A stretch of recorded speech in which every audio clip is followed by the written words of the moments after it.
아멘. 오늘은 마태복음 8장 1절에 4절의 말씀을 가지고 은혜로 깨끗함을 받았습니다라는 제목으로 말씀 나누고자 합니다.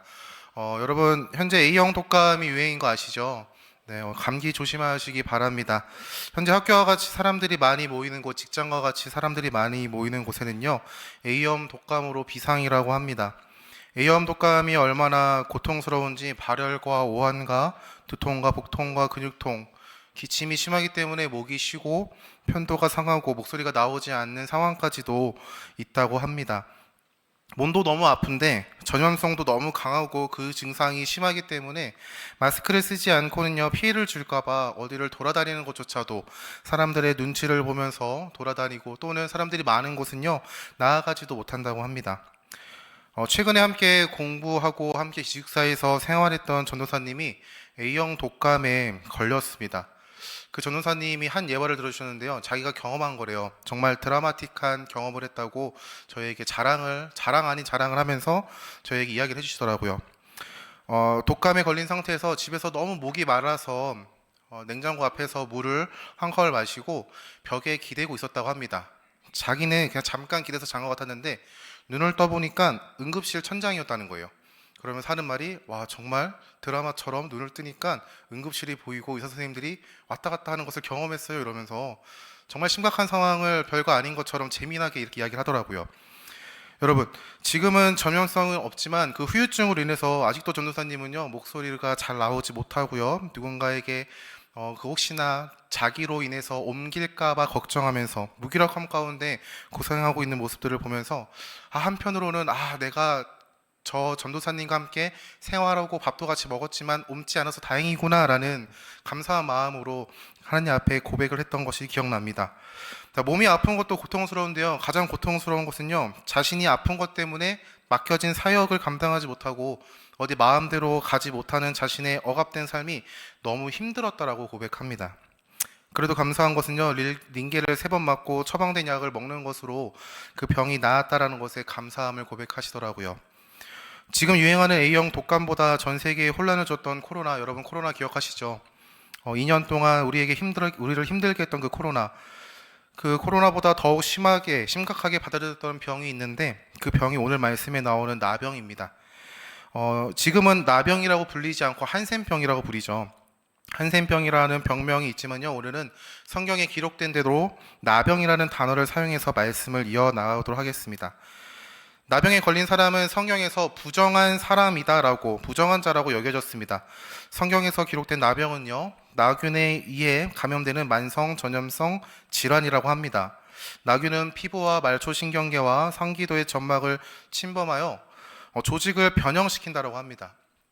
나병의 증상으로는 피부가 괴사가 되고요, 점막이 있는 곳에서는요, 피가 나고요. 심각한 경우는 그 피부의 괴사가 너무나도 오랫동안 진행되어서 감각을 손실하거나 또는 그 부위를 잃을 수도 있다고 합니다.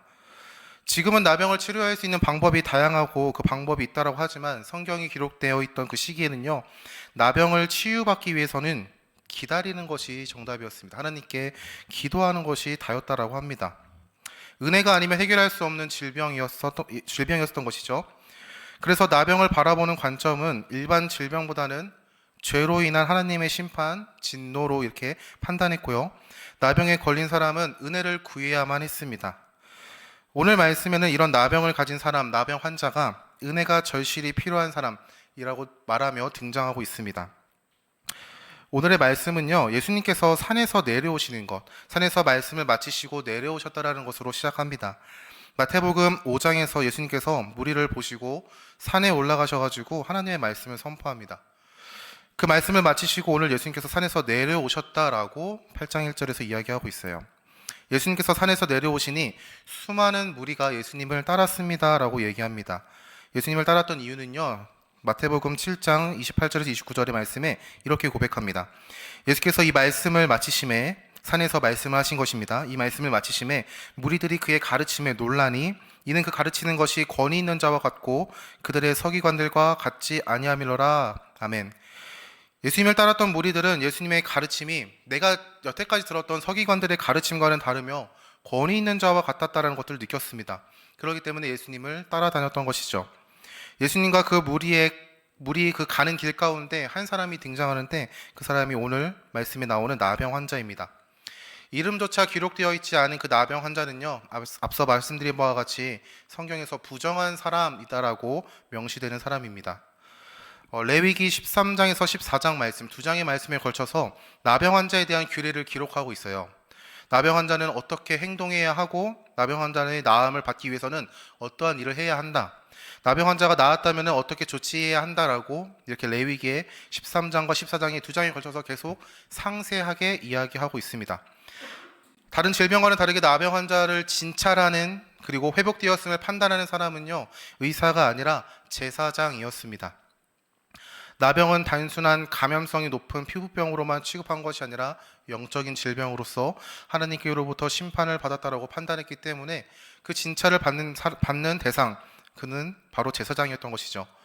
나병 환자는 감염적인 이유에서도 있었지만 부정한 자로서 절대 공동체 안으로 들어올 수 없는 사람이었습니다. 공동체 밖에서 따로 격리되었던 사람인 것이죠. 만약 사람들과 접촉하게 될 경우에는요, 스스로 부정한 존재입니다라고 드러냈어야만 했습니다. 레위기 13장 45에서 46절 말씀 읽어드리겠습니다. 나병 환자는 옷을 찢고 머리를 풀며 윗입술을 가리고 외치기를 부정하다 부정하다 할 것이요 병 있는 날 동안은 늘 부정할 것이라. 그가 부정한즉 혼자 살되 진영 밖에서 살지니라. 아멘. 나병 환자는요, 접촉해서는 안 되는 존재입니다. 공동체 무리 안에서는요, 속할 수가 없는 부정한 존재예요. 그러하기 때문에 혼자 살되 진영 밖에서 살았으며 혹시나 사람을 만나게 되는 상황 가운데서 스스로를 가리켜서 부정하다 부정하다라고 외쳐야만 했습니다. 여러분, 얼마나 수치스러울까요? 누군가가 나를 향하여 너는 부정한 존재야 라는 그 말에도 굉장히 수치와 분노를 느끼는데, 스스로의 상황 가운데 나 자신을 가리켜서 나는 부정한 존재입니다, 부정하다 부정하다라고 외치는 그 나병 환자가 갖고 있었던 그 감정, 수치심을 끌어안아야만 하는 그런 행위들을요, 우리는 생각해 볼 수 있을 것 같아요. 그런 나병 환자가 오늘 예수님 앞으로 나아갔습니다. 자신의 부정함을 가지고 스스로조차도 용납할 수 없는 그 수치를 끌어안고 오늘 예수님께 나아간 것이죠. 그리고 예수님 앞에 절하며 이렇게 고백합니다. 마태복음 8장 2절입니다. 한 나병 환자가 나와 절하며 이르되 주여 원하시면 저를 깨끗하게 하실 수 있나이다 하거늘. 나병 환자는 자신의 부정함을 예수님께서 치유해 주실 것이라는 믿음을 갖고 있었던 것 같아요. 예수님이 어떠한 분인지 명확하게 알지는 못했지만 그가 전하는 말씀이나 그의 행적에 대한 소문을 듣고 작은 한 줄기 희망을 품었을 수도 있습니다. 예수님이 정확하게 어떠한 분인지 그것에 대한 명확한 인식은 없었으나 나병 환자는 예수님께 나와 간구합니다. 주여 원하시면 저를 깨끗하게 하실 수 있나이다 라고 말이죠. 나병 환자는 자신의 부정함을 통해서 예수님 앞에 나아갔습니다. 예수님은 자기 앞으로 나온 나병 환자를 보시고 피하시거나 외면하시지 않으셨어요. 보통 사람이라면 나병 환자를 보고 눈을 돌리거나 그 자리를 피했을 것입니다. 부정한 존재를 마주하는 가운데 가까이 하면 안 되는 것이기 때문에 그 사람이 보이자마자 내가 부정한 존재가 될까봐 그 사람과 접촉하지 아니하고 멀리서 그 사람이 보였으면 등을 돌리고 그 자리를 피했을 거예요. 그러나 예수님은요, 자신을 찾아온 나병 환자에게 손을 내미십니다.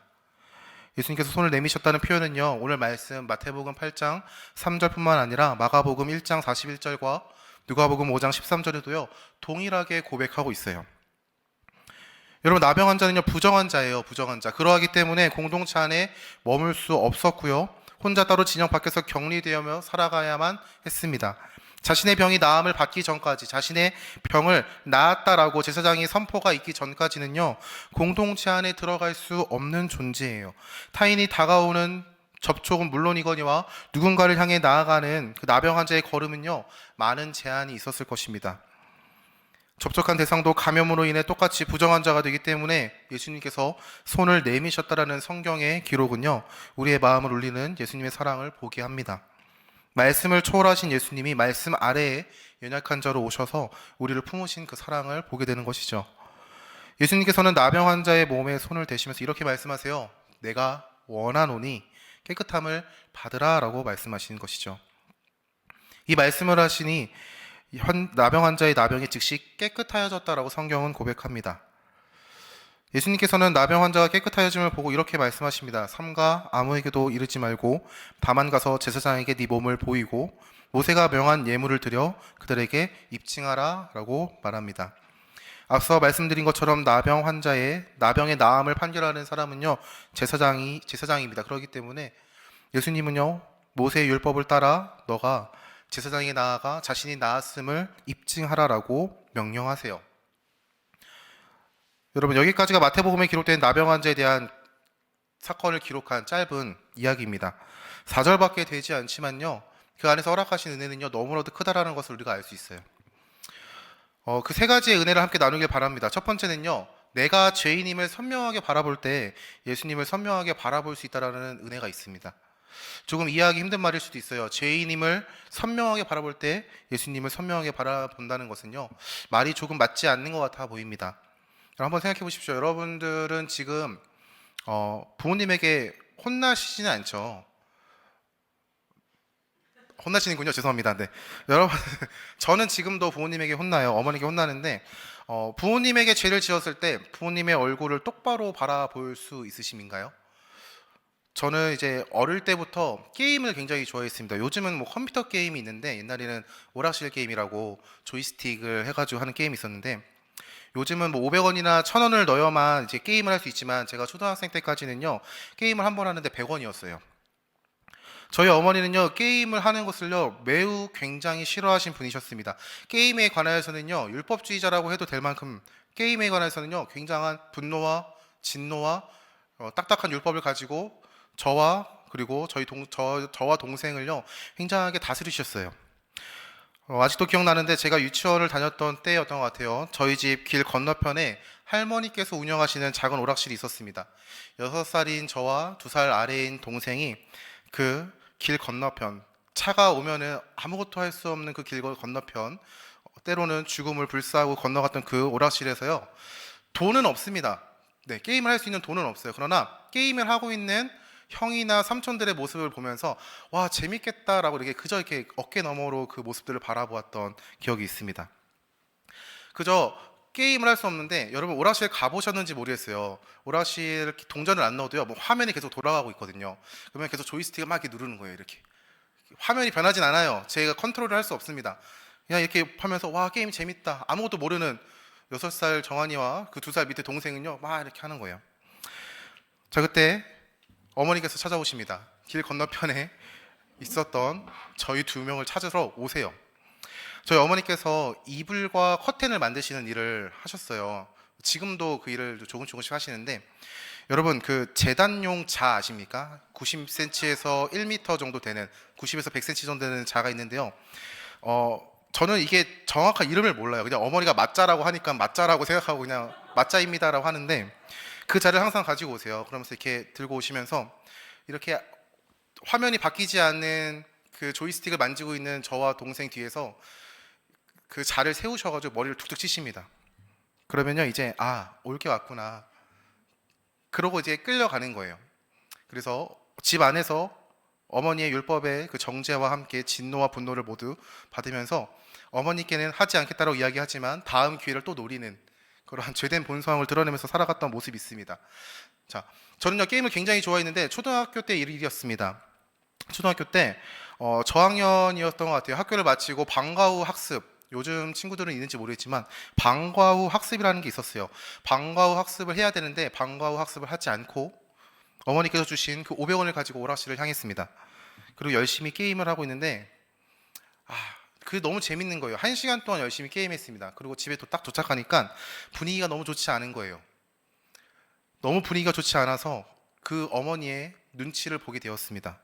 사실 제가 오락실에 간 것 때문에 어머니가 화나신 건 아니었어요. 그냥 어머니가 하시는 일이 뭔가 틀어지셨던 것 같은데 그 어머니가 화내시는 그 분위기 안에서 내가 죄를 지었음을 아니까요. 도둑이 제발 저린다고 엄마의 눈치를 보면서 때로는 어머니가 그렇게 맛있게 해주지 않은 반찬 가운데서도 너무나도 맛있다라고 리액션을 하면서 막 열심히 먹었던 그 죄 가운데 두렵고 떨리는 마음으로 그 시간을 보냈던 그 모습들이 생각납니다. 여러분 부모님 앞에서의 내가 죄인이라는 사실, 내가 죄를 지었다라는 사실만으로요 부모님의 눈도 마주치지 못하고요 부모님의 말과 행동에 긴장하게 되는데 우리가 죄인이라는 사실을 선명하게 바라볼 때 하나님이신 예수님을 선명하게 바라본다는 것은요, 사실 좀 이해가 되지 않는 말이에요.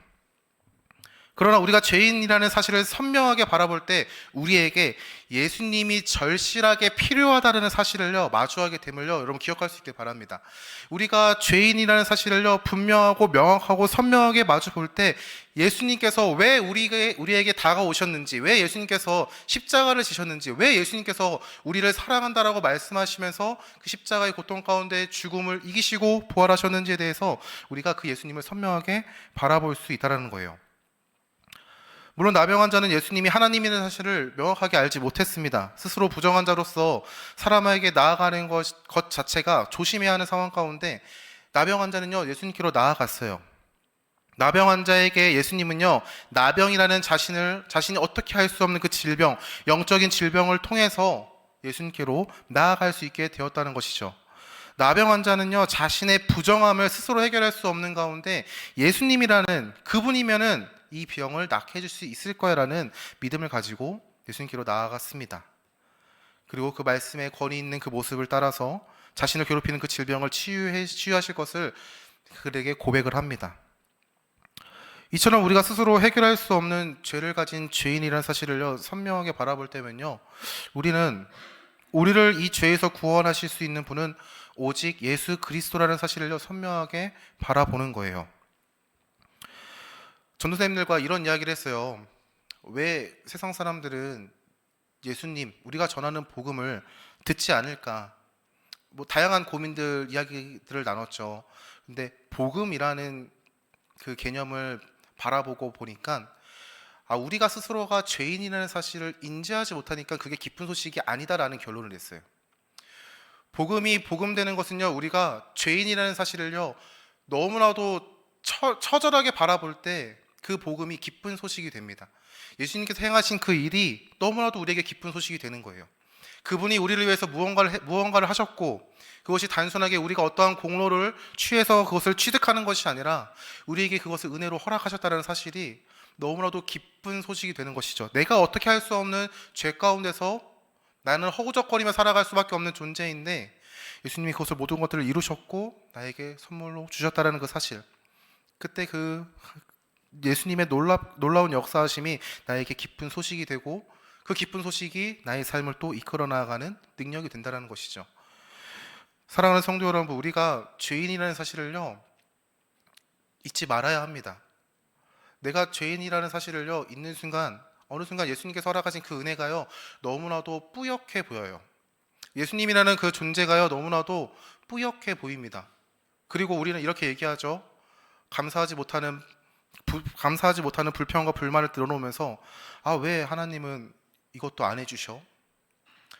우리는 더 크고 더 놀라운 것들을 받은 존재이지만 그것을 잊어버린 채 하나님께서 내가 갖고 싶은 거, 내가 이루고 싶은 것들을 이루지 못할 때 하나님을 향하여 우리가 불평과 불만을 늘어놓는 것 같습니다.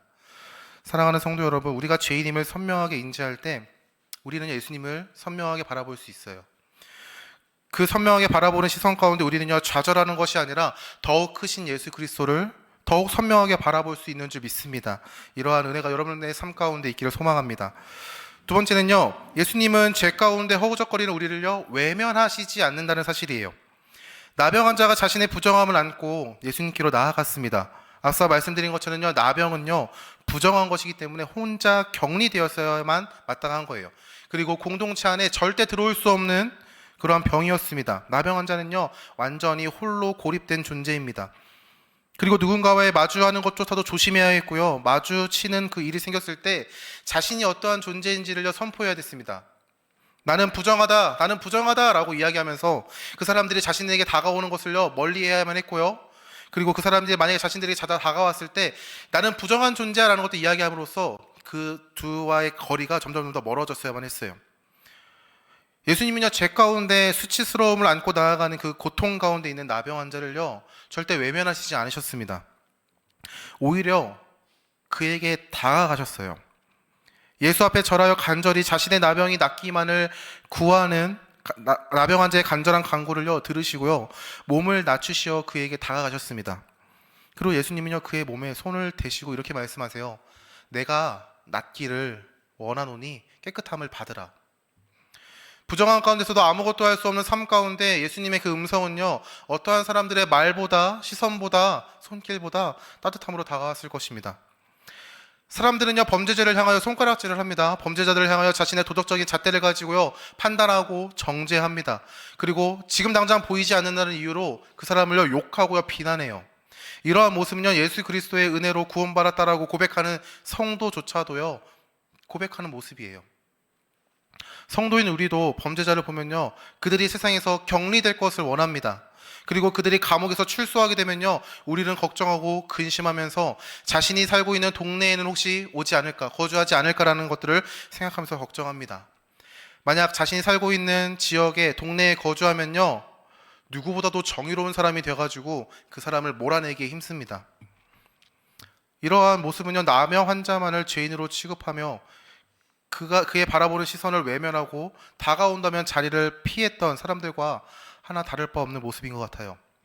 단순한 감염의 이유 때문이 아니라 그 사람은 하나님의 진노의 심판을 받았고, 그리고 그 사람은 하나님의 심판의 대상이야라고 이야기하면서 자신은 의로운 것처럼 행동하는 그 모습은 현재 우리의 모습과 하나 다를 것 없어 보입니다. 우리가 어떻게 하나님을 아버지라고 부르는지를 잊어버린 채 말이죠. 그러나 그거 아십니까? 죄로 인해 비참한 가운데 절망하는 그 사람, 그 죄에서 아무것도 하지 못하는 가운데 허우적거리는 그 사람에게 찾아오신 분이 바로 예수님이라는 사실이에요. 우리가 외면하는 사람들을 향하여 찾아오신 그 분은요, 바로 예수님입니다. 그리고 우리를 만나주신 예수님은요, 우리가 죄로 인해 그 비참한 가운데 절망하는 모습을 보이며 허우적거릴 때 그분은요, 우리에게 찾아오셨습니다.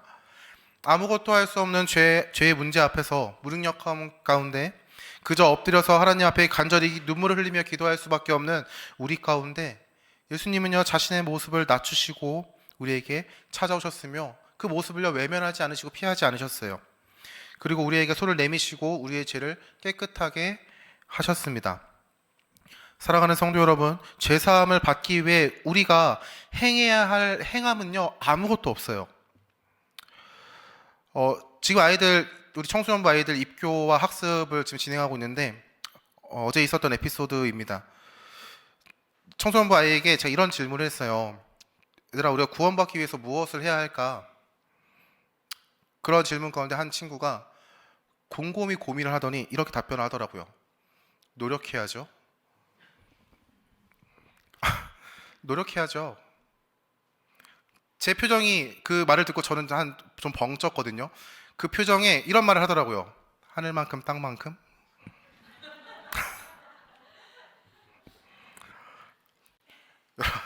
여러분, 하늘만큼 땅만큼 수많은 행위를 할지라도요, 우리는요, 우리 스스로의 죄에서요, 절대 우리 스스로를 구원할 수가 없습니다. 오직 예수님께서 우리의 행위나 신분을 뛰어넘는 풍성하신 그 은혜로 우리의 죄를 사하여 주신 거예요. 그러하기에 우리의 입술의 고백은요, 감사뿐인 것이 마땅합니다. 우리가 어떠한 노력을 했다고 고백할 수 있는 것이 하나 없습니다. 오직 은혜로 시작된 그 구원이 우리에게 은혜로 주어졌으며 그 은혜가 우리를 성도의 삶을 살아갈 수 있도록 이끌어가고 계십니다. 그리고 그 은혜는요, 우리를 돌보시고 은혜로 우리가 하나님을 아버지라고 고백하며 하나님 아버지 앞에서 설 수 있도록 힘을 주는 것이죠. 그렇다면 여러분은 은혜로 받은 그 구원의 기쁨을 지금도 기억하고 계십니까? 여러분들의 죄 가운데서 허우적거리는 그 상황 가운데 여러분들을 구원하신 그 구원의 기쁨, 그 은혜의 기쁨을 여러분들은 기억하고 계십니까? 저는 13년 전의 일이라서 아직도 선명하게 기억하고 있어요. 13년 전인데 많이 먼 것 같은데 그렇다고 많이 멀지도 않은 14년 전에 있었던 그 일이기 때문에 너무나도 선명하게 기억하고 있습니다. 몇 번을 들으신 분도 계실지 모르지만 저의 예수님과의 인격적인 만남은요, 김정한이라는 존재는 스스로 어찌할 수 없는 죄를 가진 죄악된 존재라는 것을 마주하게 하는 사건이었어요. 김정한이라는 존재는 도덕적으로 나름 열심히 살았다라고 자부했던 그러한 존재는 아니 엄청나게 추악한 죄인이야라는 사실을 마주하게 하는 사건이었습니다. 너무나도 추악한 나의 모습, 정말 최악의 최악이라고 말할 수밖에 없는 그 죄인인 내가 세상의 어떠한 것으로도 바꿀 수 없는 사랑을 받은 그 존재라는 사실을요, 마주하게 되는 사건이었습니다. 스스로도 용납하기 싫은 부정하고 최악의 존재인 나를 찾아와 주시고 사랑한다라고 말씀해 주시며 괜찮다라고 위로해 주시는 예수님의 그 손길은요, 모든 것들을 뒤집어 놓는 하나님의 은혜였어요. 그 회심의 사건은 김정한이라는 근본적인 존재부터 시작해가지고 가치관과 더불어 모든 것들을 새롭게 하는, 감히 새창조의 역사라고도 고백할 수 있는 그런 근본적인 존재를 바꾸시는 하나님의 놀라우신 은혜였다라고 고백할 수 있겠습니다.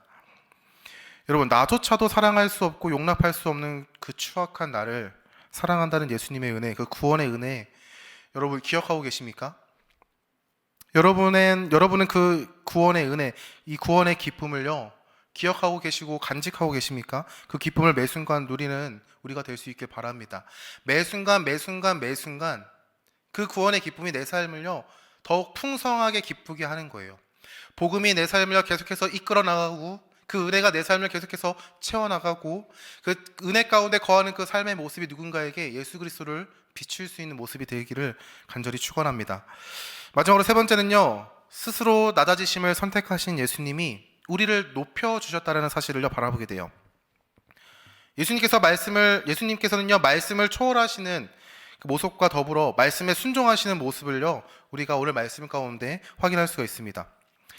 예수님께서 죄인된 우리를 위해서 보이신 그 사랑을요, 우리는 오늘 확인할 수 있는 것이죠. 예수님은요, 하나님의 독생자이십니다. 유일하신 하나님의 아들로서 하나님이십니다. 세상의 만물의 찬양을 받으시기에 합당하신 예수님이 자신의 모든 것을 내려놓으시고 이 땅에 인간의 몸으로 오셨어요. 그리고 스스로 낮아지심을 선택하셨고요, 그 스스로의 낮아지심으로 말씀의 선포자가 되신 예수님이 말씀에 순종하는 존재가 되셨습니다. 세상의 창조자가 피조물 가운데로 오신 것이죠. 스스로 연약함을 입고 이 땅에 오셨으며 성부 하나님 아버지의 계획을, 성부 하나님의 구원 계획을 성취하시기 위해서 순종의 길을 걸어 나아가셨습니다. 우리가 해결할 수 없는 죄의 문제를 해결하시기 위해서 자신의 목숨으로 대속하시기 위한 예수님의 낮아지심을 선택하신 거예요. 예수님의 낮아지심은 성부 하나님의 강요로 행해진 낮아지심이 절대 아니었습니다. 성자 하나님이신 예수님은요, 성부 하나님을 향한 그 사랑하는 그 사랑으로 스스로 낮아지시는 것을요, 선택하신 것이죠. 그 낮아지심은 많은 것을 포기하는 낮아지심이었지만 하나님을 향한 그 사랑을 선명하게 드러내는 순종이기도 했습니다. 그리고 이 땅에 오신 예수님은 자신이 어떠한 삶을 살아야 하는지도 분명하게 아셨습니다. 말씀에 순종하는 삶, 십자가를 져야 하는 삶, 고통과 멸시와 버림을 받아야 하는, 비참한 가운데 버려지는 그 삶을 살아야 하는 사실을요, 모두 아셨어요. 그리고 그러한 삶을 사셨습니다. 매 순간 하나님의 말씀에 순종함으로 우리를 향하신 하나님의 구원 계획을요, 성취해 나가셨어요. 그리고 우리가 해결할 수 없는 죄의 문제를 해결하셨습니다. 어떤 누구도 스스로 하나님 앞으로 나아갈 수 없는 가운데 예수님은요, 아버지 하나님께로 나아갈 수 있는 유일한 구원의 길이 되셨고, 그 길 가운데 우리를요, 초청하신 거예요.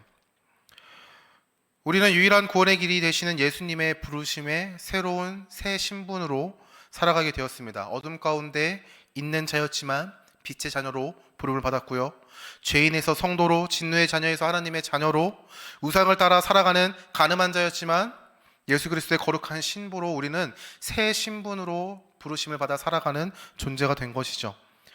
이 모든 것들을 예수님께서 죽기까지 순종하심으로 이루셨으며 우리에게 은혜로 허락하셨습니다. 나병 환자는 더 이상 예수님으로 인해 부정하다라고 외치며 수치를 드러내는 삶을 살지 않아도 되었습니다. 오히려 하나님의 공동체 안에 들어갈 수 있는 존재가 되었고요, 하나님을 예배할 수 있는 존재가 되었습니다. 누군가의 비난의 눈빛에 마음을 상하지 않아도 되었고, 누군가의 외면하는 발걸음에 상처받지 않아도 되었습니다. 예수 그리스도의 은혜로 나병 환자는요, 완전히 새로운 삶을 살게 된 것이죠. 여러분, 이처럼 우리도 예수님께서 허락하신 그 은혜로 새로운 삶을 살게 되었습니다. 더 이상 타인의 눈치를 보면서 살지 않아도 돼요. 인정받기 위해서 애쓰는 삶이 아니라 인정받은 존재로서 감사함으로 자유한 삶을 살 수 있게 된 것이죠. 더 이상 세상의 기준을 따라 살아가는 존재가 되지 않습니다. 이제 나를 구원하신 하나님의 말씀이 삶의 기준이 되고 삶을 살아가는 힘이 됩니다. 이제 더 이상 누군가와의 비교 가운데 열등함을 느끼며 살아가지 않아요. 나병 환자는 자신의 부정함과 대조되는 자신의 민족의 모습을 보면서 스스로의 존재를 정죄하고 부정하곤 했지만 이제 나음을 받아 그들과 비교하며 정죄하지 않아도 되는 존재가 된 것이죠. 이처럼 우리는 예수 그리스도의 은혜로 누군가와 비교함으로 열등감을 갖고 살아가는 그런 존재가 아니라 오히려 연약한 나를 용납하신 그 은혜를 힘입어 나의 부족함을 바라볼지라도 정죄하고 좌절하는 것이 아니라 오히려 나를 구원하신 그 은혜에 감사함으로 살아가는 존재가 된 것입니다. 이제 우리는 정죄함 가운데 살아가는 존재가 아니에요. 사랑하는 성도 여러분, 우리는 예수 그리스도의 은혜로 새로운 존재가 되었습니다. 우리는 더 이상 부정하다 여김을 받는 존재가 아닙니다. 반대로 우리는 세상의 창조주가 되시는 아버지 하나님께서 예수 그리스도를 믿는 성도를 향하여 의롭다라고 여겨주심, 칭의를 받은 그러한 존재가 되었습니다. 우리의 삶은 은혜로 변화되었어요. 우리를 괴롭게 하는 죄는요, 예수 그리스도의 은혜로 깨끗하게 씻어졌고요, 우리는 그 은혜로 깨끗함을 받았습니다. 그러기에 여러분 기뻐하시고 감사할 수 있길 소망합니다. 은혜로 변화된 삶 가운데 성도의 반응은요, 성도의 고백은요, 감사와 찬양입니다. 나병 환자가 자신의 질병을 치유하신 예수님의 은혜에 감사함으로 예수님의 명령에 순종함으로 나아갔던 것처럼 우리의 삶도 은혜에 감사함으로 순종하며 나아갈 수 있길 바랍니다. 더 이상 성도는요, 무언가를 이루기 위해 하나님께 인정받기 위해서 행하는 순종을 하지 않습니다. 나를 구원하신 은혜에 감사함으로 그 은혜에 대한 감사의 고백으로 우리는요, 우리의 삶 자체가 주의 말씀에 순종하는 삶이 되는 것이죠. 이제 우리의 순종은요, 은혜에 대한 감사의 고백이 됩니다. 여러분의 삶에 여러분을 변화시킨 그 은혜가 드러나기를 소망합니다. 우리의 삶이 새 생명을 허락하신 예수 그리스도의 은혜를 증거하는 삶이 되기를 예수 그리스도의 이름으로 축원합니다. 우리 이 시간 함께 기도했으면 좋겠습니다. 우리 이렇게 함께 기도했으면 좋겠어요. 나를 깨끗하게 하신 은혜를 기억하게 하시고 그 은혜에 감사함으로 하나님의 말씀에 순종하는 성도가 되게 해달라고 함께 기도했으면 좋겠습니다. 나의 연약함과 부족함 가운데 좌절하는 것이 아니라 그 은혜를 더욱 크게 바라보게 하시며 나의 삶의 모습을 통해 우리를 변화시킨 예수님이 드러나 예수님이 모르는 사람들이 들어오는 역사가 있게 해달라고, 돌아온 영혼들을 섬기고 품는 더시티 사랑의 교회가 되게 해달라고 이 시간 함께 주님이랑 함께 한번 부르며 함께 기도하며 나아가겠습니다.